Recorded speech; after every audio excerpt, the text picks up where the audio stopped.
Hey Gearheads, thank you for clicking on the video. This is going to be an owner's review of a 2008 Honda Acty Attack, the HA7, all-wheel drive, low gears, locking differential, all that fun stuff. Thank you for watching.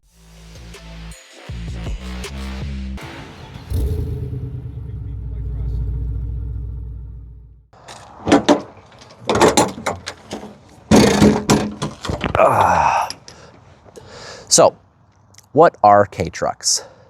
K-Trucks fit into this that's KEI, class of vehicles in Japan. And the reason they exist is because post-war Japan was not doing great economically.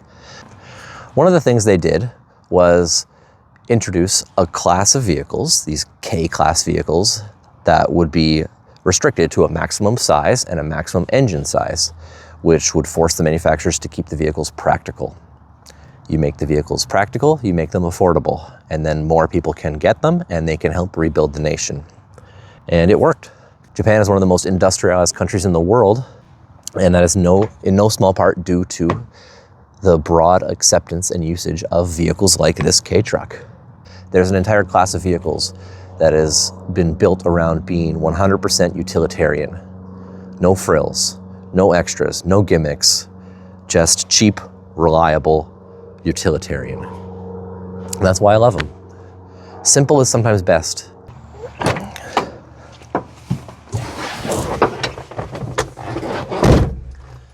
This 2008 Honda Acty is the third generation, which was made from 1999 until 2009. This is a truck version. There was also a van version, the van version being the HA6 chassis. This is the HA7 chassis. They came with a 656cc 3-cylinder.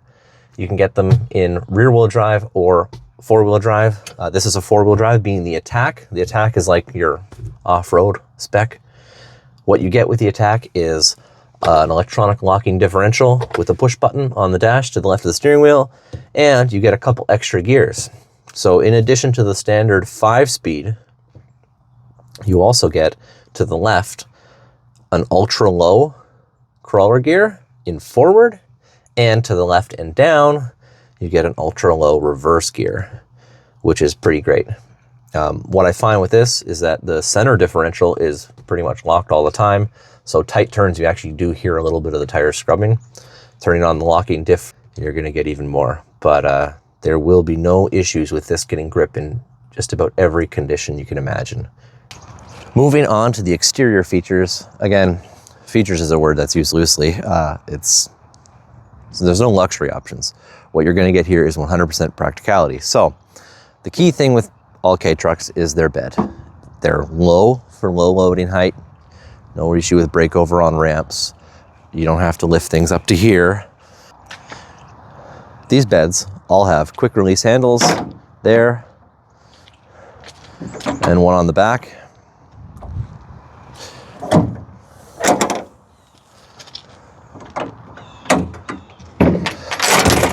Pop down.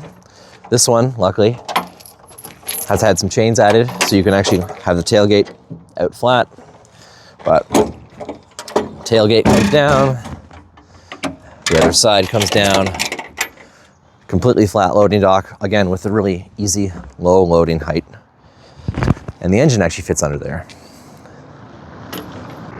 Every K-Truck I've seen has this. There's a bolt at the end of all these split hinges. You undo the bolt, it allows the hinges to completely come apart, and you can pull the sidewalls completely off. Same with the back.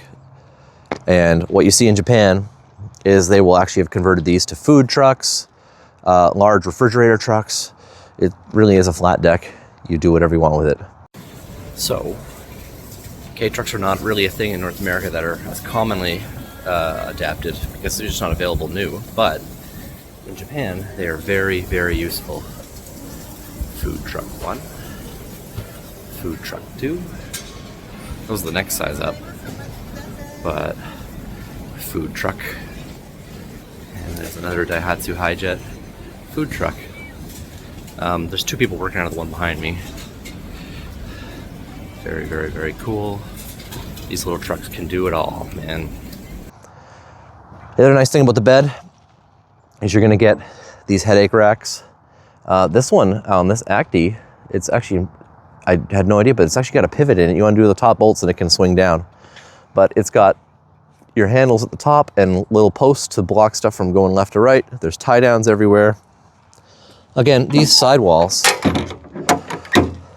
tie downs on the top level of the bedsides, and then when you pull them off or you have them down, there's tie points everywhere. And even if you want to access the top, there's a footrest to climb up here. So 100% practicality, focused design. One unique thing about the Honda Acty is that the engine, being a mid-engine vehicle, is actually just in front of the rear wheels under the bed. Again, 3-cylinder means packaging is good. You can put it wherever you want. Limiting the engine size means the vehicle can actually be really utilitarian because you don't have to worry about the engine taking up a lot of space. There actually is a small hood to open though, where you might expect the engine to be, but instead, just pull this little lever here. This little hood with a little release right here in the center opens. And here you have a lot of the necessities. Horn, these are your brake lines, coolant reservoir, your chassis thing here, see the Attack here, that's nice. Fuse box, washer reservoir. Where's the battery? Actually, when I imported this, the battery was dead and I had a hard time figuring out even where it was, but look really closely, it's under there. And what Honda did is they made this actually just fit into a slot and you can lift it up to get it out of the way and get at the battery. Another thing that's a little uncommon is that if you ever want to service the brakes and you need to add brake fluid, your access panel for it is in the interior because there's just not much room under the hood. Because the engine is located right here instead of up here or under your seats, actually good weight distribution in the rear. So even if you do live in a place where that occasionally gets some snow, the two-wheel drives in these are not that bad. Some of the front engine ones where the engine is under the seats, like the Daihatsu Hijet, in two-wheel drive, there's so little weight in the back, you can actually pick the whole thing up and move it. Gas, so there we go. That means they don't do well in the snow in two-wheel drive mode, or if they're only two-wheel drive equipped. But these are actually halfway decent in two-wheel drive because they have a really good weight distribution front to rear. So here on the driver's side, the right side of the vehicle, is your locking gas cap. And around on the opposite corner is your oil fill cap here. And your dipstick for checking the oil is just behind this wheel. But it's easy to reach. My elbow's not even in past the side of the vehicle. And you just twist that. And because of how the tight space, it's actually a cable. It's like a bendy. Let me get that undone for you. If you can see that there. It's actually a steel cable at the end marked to check the oil. So you can bend it to get it out. All right. Now, interior features, if you can call it features. This is, as I've said, a very basic vehicle. When you first get in, you'll notice that the seating position is kind of upright. But again, practicality over comfort and luxury. But it's not horrible. I'm 5'11", and there's clearance under my steering wheel for my legs. And it's not too bad. The pedals are a little high for my liking, but nothing crazy. It doesn't have any crazy touch screens that can fail or climate controls built into a screen. It's literally fan switches out in. If you've got air conditioning, you'll have a button here for it. And then AM radio is what comes standard with these. Japan still uses AM radio. We don't even have any AM stations here, so it doesn't work at all. And this being a manual, I've got my 5-speed shifter with ultra low reverse, I should say. And so there's 8 possible gears, 2 reverse gears, 6 forward gears. But yeah, there is quite a bit of storage here for little things. We've got a small pocket here in the top of this dash We've got a glove box here with a spot for business cards and a pen to clip in. There's also a fairly deep pocket there. And there's actually quite a deep pocket here by in front of your left knee. Your right knee, you've got a speaker. The other one is in the passenger side door. That's your other speaker. There's two. Unlike some K-Trucks, there's visors here and here. You each get one, but no mirror or anything of that nature. And the dome light here only works off of the driver's door.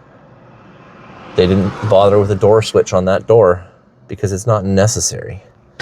So, dome light only off the one. Your headrests are literally built into the bed of the truck, into the box of the truck, and just so you don't hit your head on the window. But the seats are like a really tough, rugged canvas material.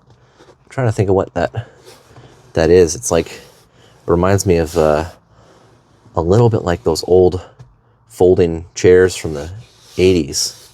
It's really tough, which I really like. And this passenger seat here, because this engine is not under the seats and is under the bed, this just lifts up and latches upward. And then you've got a giant storage compartment beside you. And if you really want to, you pull that and then that folds down. So now you've got that out of the way for lots more space. And you know, some of the kids watching this might not have any idea what this does, but this, you know, instead of roll up the window, this is the rolling part. And you got manual locks. Oddly enough, if you lock the door and then close it, it unlocks as a little dumb way of making sure that nobody locks their keys in their own car. To lock it from the outside, you have to use the key, which was also true on the other K-Truck I've owned. Got your wiper controls on the left side. Cycle them once, and then intermittent, low, high, and pull for the spray. Fairly typical, although those of us used to driving left-hand drive cars, it'll be the opposite hand, because this is your lights and indicators. Indicators, right, left, parking, low beam, and then high beam, and flasher high beam. Fairly typical, just the opposite hand. Japanese vehicles, it's always on the window side. I know in the UK, some of them still use this stock for indicators, even though they're sitting on this side of the vehicle. As for gauges, there's no tachometer. Again, the theme of K-Trucks is nothing extra. I'll put the key in the ignition here, and I'll turn it to on. You can see all the different lights you might get. There's a temperature light, there's battery lights, parking brake lights, oil pressure lights. This actually is nice enough to give you an airbag, which is not something offered in earlier K-Trucks, and it is only on this side. As far as I know, there is not one on that side. Correct me in the comments below if I'm wrong.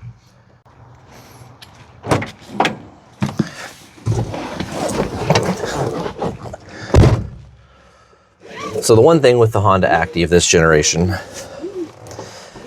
it is the smallest of the cabs, and K-Trucks are already kind of small. So not something you'd recommend to someone over 6 foot tall. It's just an upright seating position. There's no recline. My knee's clear under the steering wheel, but only just, and I'm 5'11", so no tall people allowed.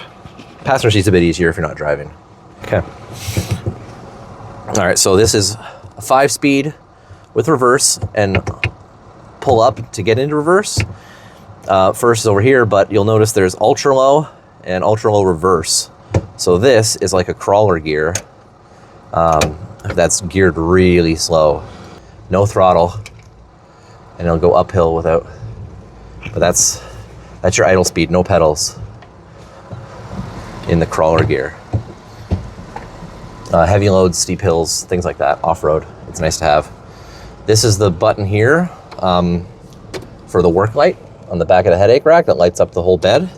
But here, in Japanese, is written locking differential. So it's got an electronic locker. You can hear the tires jumping. I'll turn that off.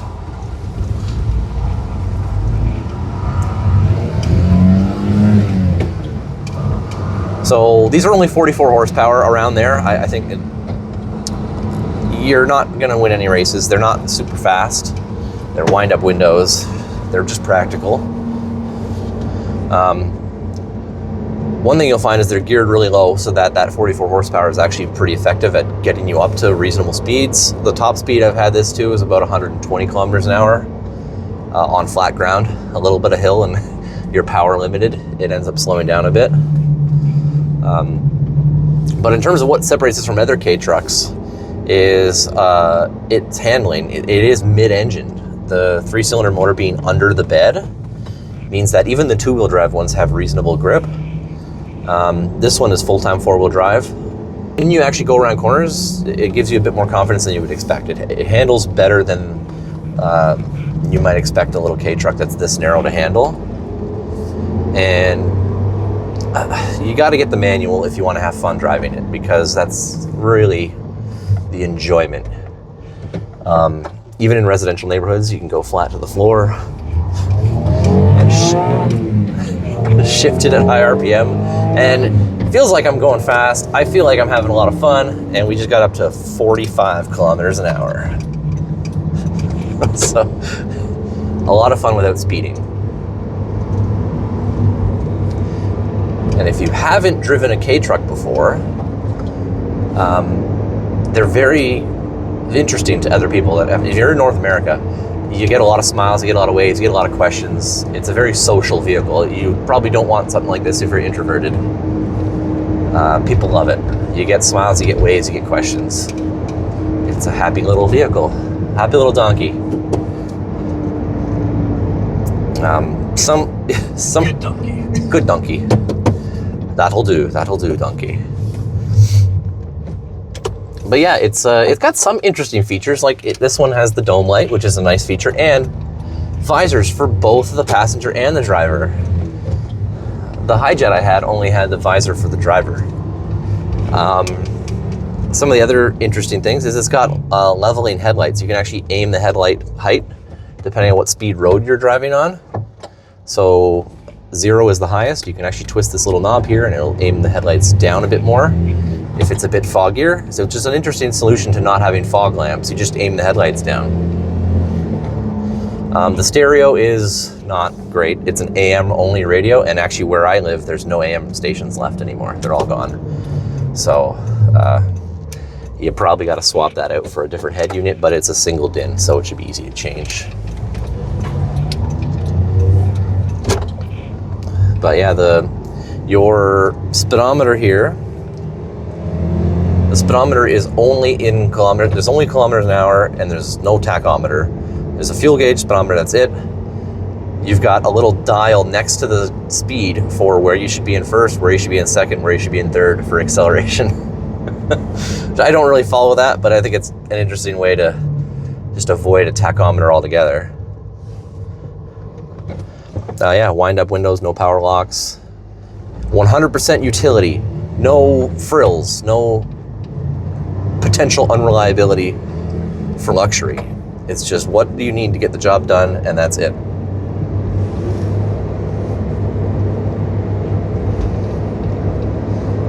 And it is by no means fast.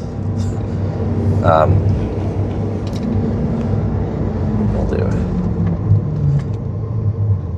All right, this is a residential area, but this thing is slow, so we can do this. We're gonna go 0 to 50, which is the speed limit.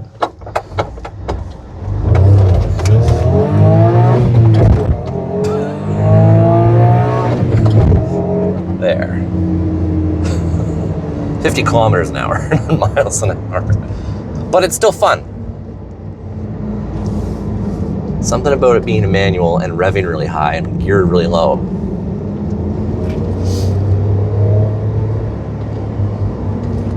But yeah, it handles nicely. It's a K truck. They're fun. Lightness and manual transmission is more fun than just power in a big, heavy automatic. And I will argue that to the day I die. So in summary, these little Honda Acty Attacks are something that are near and dear to my heart. I've enjoyed owning this one. They're a lot of fun. I also like my Daihatsu Hijet. In the end, with K-trucks, there's something remarkably humble and honest about what they are and what they're for. And that's something that's missing from all modern cars in North America. There's not anything available that even comes close to being this focused on simplicity, repairability, practicality, and utilitarian use as these little K-trucks.